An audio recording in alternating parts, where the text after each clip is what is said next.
ना इधर ना उधर, सीधे मुद्दे पर नजर। और क्या है आज की खबर, आप देखना शुरू कर चुके हैं न्यूज़ 18 पुनीत के साथ।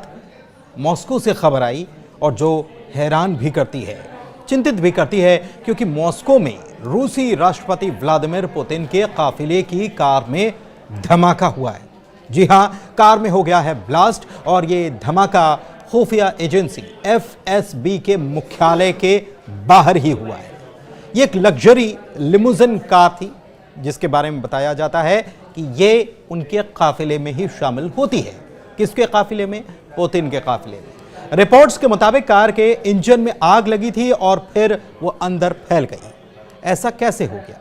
लिमुजिन तो यहीं पर तैयार होती है और उसमें इस प्रकार की घटना हो जाना कोई मामूली बात है नहीं। जिस वक्त यह हादसा हुआ उस वक्त यह कार पुतिन के काफिले में शामिल नहीं थी और न ही पुतिन इस कार के आसपास थे। लेकिन अगर होते तो क्या हो सकता था, यह समझा जा सकता है। हालांकि अभी तक यह साफ नहीं हो पाया है कि यह हत्या की साजिश थी या सिर्फ एक घटना। लेकिन ऐसी घटना अगर राष्ट्र प्रमुख के काफिले में शामिल गाड़ियों के साथ हो जाए तो यह मामूली बात तो नहीं है। घटना के बाद पुतिन की सुरक्षा को लेकर राष्ट्रपति दफ्तर में फिक्र बढ़ गई है, टेंशन बढ़ गई है। बता दें आपको कि बीती 26 मार्च को ही यूक्रेन के राष्ट्रपति वोलोदिमीर ज़ेलेंस्की की तरफ से एक बयान आया था और उन्होंने ये कहा था कि पुतिन की मौत जल्द ही हो जाएगी। जी हां, राष्ट्रपति पुतिन अक्सर इसी लिमुजिन कार का इस्तेमाल करते रहे हैं जिसमें यह धमाका हुआ है। उन्होंने नॉर्थ कोरिया के तानाशाह किम जोंग उन को भी बीते साल एक लग्जरी लिमुजिन कार गिफ्ट की थी जिसे रूस में बनाया जाता है। 9 महीने पहले वो दक्षिण कोरिया गए थे और वहां पर उन्होंने ये कार उन्हें गिफ्ट की थी। यूक्रेनी राष्ट्रपति वोलोदिमीर ज़ेलेंस्की के बयान की बात कर लेते हैं, जिन्होंने बीती 26 मार्च को पेरिस पहुंचकर एक इंटरव्यू दिया था और इस दौरान उनकी तरफ से यह कहा गया था कि पुतिन की मौत जल्द हो जाएगी और फिर सब कुछ खत्म हो जाएगा। उनका कहने का मकसद या मतलब था यूक्रेन और रूस के बीच चल रही जंग से। लेकिन ये एक फैक्ट है, ये भी उन्होंने कहा। हालांकि जो आया है उसे तो जाना है, लेकिन उनकी तरफ से ये बयान सामने आना और उसके 3 दिन के भीतर ये घटना हो जाना अपने आप में कई सवाल खड़े करती है। हालांकि ये भी कहा जाता है कि पुतिन जो हैं वो अपनी तबीयत को लेकर परेशान हैं या उनकी तबीयत ठीक नहीं रहती और उनकी बॉडी लैंग्वेज भी कई बार ये बताती है, इस बात की खबरें सामने आती हैं। हो सकता है कि यूक्रेनी राष्ट्रपति ने यही कुछ कहा हो, इसी मकसद से कहा हो। लेकिन यूक्रेनी राष्ट्रपति ज़ेलेंस्की ने कहा था कि पुतिन जिंदगी भर सत्ता में बने रहना चाहते हैं। उनकी महत्वाकांक्षाएं यूक्रेन तक सीमित नहीं हैं। उनका पश्चिमी देशों से भी सीधा टकराव हो सकता है, ये उन्होंने कहा था। वैसे पुतिन की सुरक्षा की अगर बात कर ली जाए तो उनकी सुरक्षा 4 घेरों में होती है। काफी टाइट सिक्योरिटी रहती है। पुतिन के बॉडीगार्ड खुद को उनके मस्किटियर्स कहते हैं। इसमें रूस की फेडरल सिक्योरिटी फोर्स यानी कि FPS या FSO के लोग शामिल होते हैं। पुतिन खुद जो हैं वो भी अंडरकवर एजेंट रह चुके हैं और वो भी ब्लैक बेल्ट और तमाम चीजों में माहिर है। बाकी अगर उनकी सिक्योरिटी की बात की जाए तो उनके सिक्योरिटी में जो लोग तैनात होते हैं, इनके पास बिना किसी वारंट के तलाशी लेने, निगरानी करने, गिरफ्तारी करने और अन्य सरकारी एजेंसियों को आदेश जारी करने तक का अधिकार इनके पास होता है।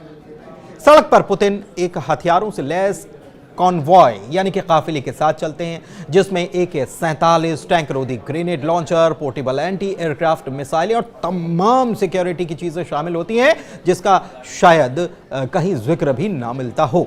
जब पुतिन भीड़ में होते हैं तो भी सुरक्षा उनके 4 घेरों में रहती है, लेकिन इनमें से सिर्फ एक सेक्शन में उनके बॉडीगार्ड ही नजर आते हैं। कितनी टाइट सिक्योरिटी रहती है, इससे समझिए कि दूसरा घेरा भीड़ के बीच छिपा होता है, ताकि अगर भीड़ में से कोई अटैक करने की कोशिश करता है तो उसे भी तुरंत न्यूट्रलाइज किया जा सके। तीसरा घेरा भीड़ के किनारे पर होता है। इसके अलावा आसपास की छतों पर स्नाइपर्स भी बैठे होते हैं। पुतिन के बॉडीगार्ड्स को रिटायरमेंट के बाद नया पद दिया जाता है। यह भी है कि उनके बॉडीगार्ड जो 35 साल से 35 साल उनकी उम्र होती है उसके बाद रिटायर कर दिए जाते हैं। हालांकि उन्हें रिटायरमेंट के बाद कुछ खास सुविधाएं दी जाती हैं, मसलन गवर्नर, मंत्री, स्पेशल फोर्स आदि के रैंक भी उनको मिल जाया करते हैं।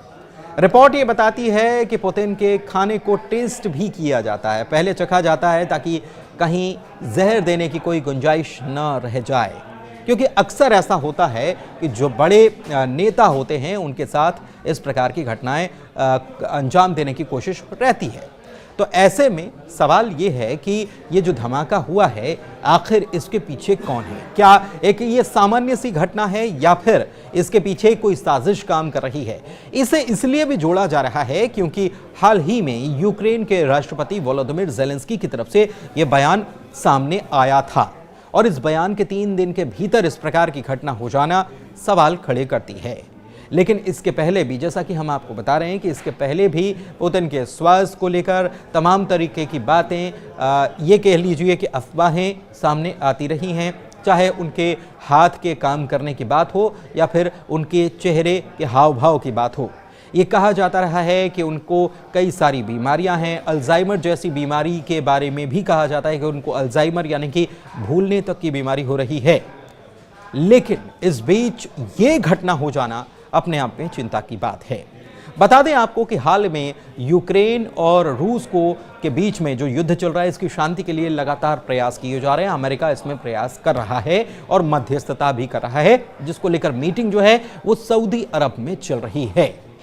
लगातार मीटिंग्स हो रही हैं और इस बीच काला सागर में युद्ध विराम की बात हो या फिर दूसरी जगहों पर युद्ध विराम की बात हो, ये बातें चलती रही हैं। और इस बीच बयान सामने आता है यूक्रेन की तरफ से कि इस पर लिखित में जब तक कुछ नहीं हो जाता तब तक कोई भी चीज़ ज़मीन पर नहीं उतर सकती, जबकि रूस के राष्ट्रपति पुतिन की तरफ से ये भी कह दिया गया कि यूक्रेन में तो सरकार है ही नहीं, वहां तो मार्शल लॉ लगा हुआ है और यूक्रेन के राष्ट्रपति का चुनाव जो हुआ था उसे हुए 1 साल पूरा हो चुका है, उस कार्यकाल को समाप्त हुए 1 साल पूरा हो चुका है। और अगर यूक्रेन के साथ कोई डील की जाती है तो उसकी वैधता कितनी है, ये भी सवालों के घेरे में है।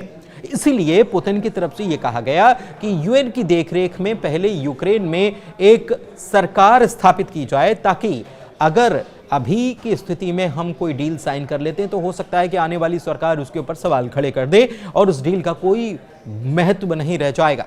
लेकिन यहाँ ये बात गौर करने वाली है कि ज़ेलेंस्की के पहले जो यूक्रेन की बागडोर संभाल रहे थे उनके ऊपर ये आरोप लगते रहे हैं कि वो पुतिन की कठपुतली थे। तो क्या पुतिन यहाँ पर यही चाहते हैं? बहुत सारी बातें हैं। फिलहाल तो ये चर्चा सबसे ज़्यादा गर्म है कि काफिले में जो कार इस्तेमाल होती थी, जो लिमोजिन कार, जो कि सुपर लग्जरी कार कहलाती है और केवल लग्जरी कार नहीं होती बल्कि सुरक्षा इंतज़ाम भी उसमें भरपूर होते हैं, उसमें उसके इंजन में आग लग जाना और पूरी गाड़ी में ये फैल जाना, क्या कोई साजिश है? और अगर है तो इस साजिश में किसका हाथ है, ये सवाल अभी भी बना हुआ है। धन्यवाद।